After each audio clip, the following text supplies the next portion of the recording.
आप आज गुप्त वंश के बारे में जानना चाहते हैं। गुप्त वंश का राजा कौन था, शासक कौन था, उसके महान कृतियां, उसके महान क्या उपलब्धियां थी, किस किस शासकों से उसका युद्ध हुआ और उसके दरबार में कौन कौन से महान कवि कार्य किया करते थे, और इसके बारे में कौन नजदीक है, इसलिए आप बहुत आसानी रूप से समझना चाहते हैं।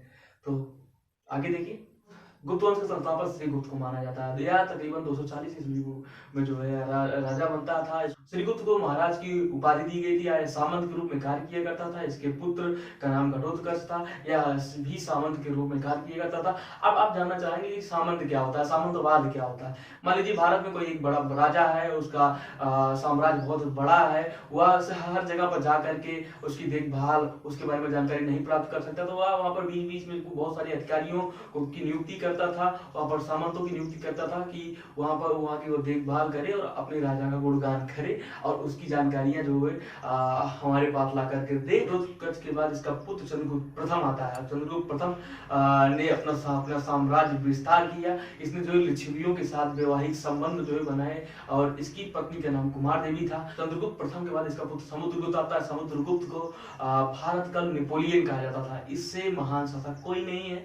इसने जो है अपने साम्राज्य का विस्तार किया। इसने शकों के साथ युद्ध किया। समुद्रगुप्त नेपोलियन के बाद जो है इसका बेटा चंद्रगुप्त द्वितीय राजा बनता है, शासक बनता है। इस काल को जो है गुप्त वंश का गोल्डन एज कहा जाता है। गुप्त वंश का शासक चंद्रगुप्त द्वितीय बहुत ही महान, शक्तिशाली और प्रतापी राजा था। इसने अपने राज्यों का विस्तार किया। सर्वप्रथम इसने अपने दरबार में जो है नवरत्नों को लाना प्रारंभ किया। इसके दरबार में सबसे पहली बार नवरत्नों को देखा गया था, जिनमें जो कालिदास प्रमुख कवि थे, जिन्होंने अभिज्ञान शकुंतलम की रचना की थी। याद है कि नहीं? कालिदास जी जो है श्रृंगार रस के कवि माने जाते हैं। कालिदास को भारत का शेक्सपियर भी कहा जाता है।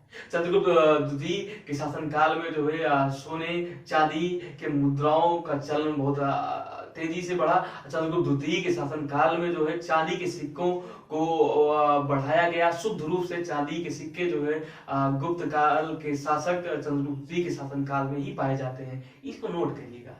चंद्रगुप्त द्वितीय के बारे में एक आपको फैक्ट की बात बताते हैं।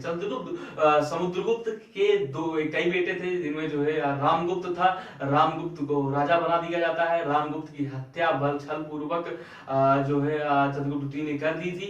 कहा जाता है कि चंद्रगुप्त द्वितीय और रामगुप्त की पत्नी का जो है प्रेम प्रसंग हुआ था और जिसके चक्कर में जो है इसने जो है अपने भाई रामगुप्त की हत्या करा दी। इसके बाद यह राजगद्दी पर बैठ गया। द्वितीय के शासन काल में फायान नाम का चीनी यात्री जो है इसके दरबार में आया था। हुएनसांग जो है हर्षवर्धन के काल में आया था। ये इसमें बहुत सारी कंफ्यूजन होती है, इसको आप क्लियर करके रखिएगा।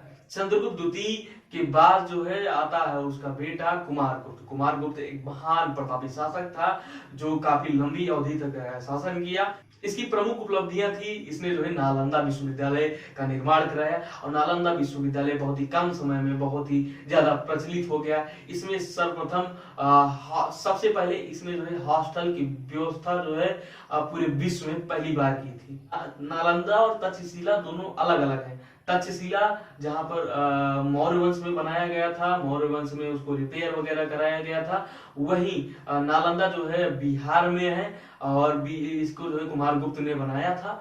तो दोनों में अंतर है। कुमारगुप्त के बाद इसका पुत्र स्कंदगुप्त जो है शासक बनता है। स्कंदगुप्त को महान प्रतापी शासक कहते हैं। कुमारगुप्त का एक बेटा था कुरुगुप्त, जिसका जो है तालमेल जो है स्कंदगुप्त के साथ बिल्कुल मैच नहीं करता था। स्कंदगुप्त एक महान प्रतापी शासक था या गुप्त वंश का आखिरी महाप्रतापी शासक कहा जाता है। इसने जो है शयों के साथ युद्ध किया। स्कंदगुप्त ने जो है हूणों के साथ लोहा लिया था। इसके बारे में विस्तृत रूप से जानकारी मिलती है।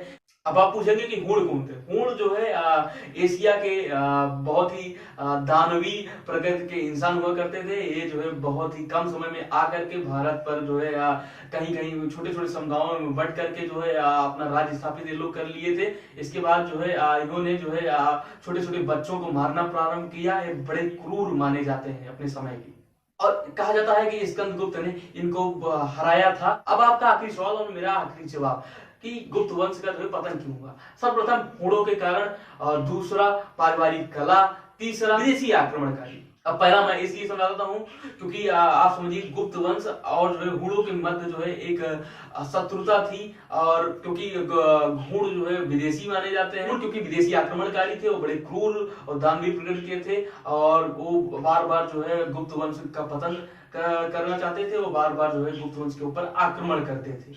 पारिवारिक कला, जैसे कि मैंने बताया कि कुरुगुप्त स्कंदगुप्त को बिल्कुल लाइक नहीं करता था। उसने जो है काफी विश्वासघात किया।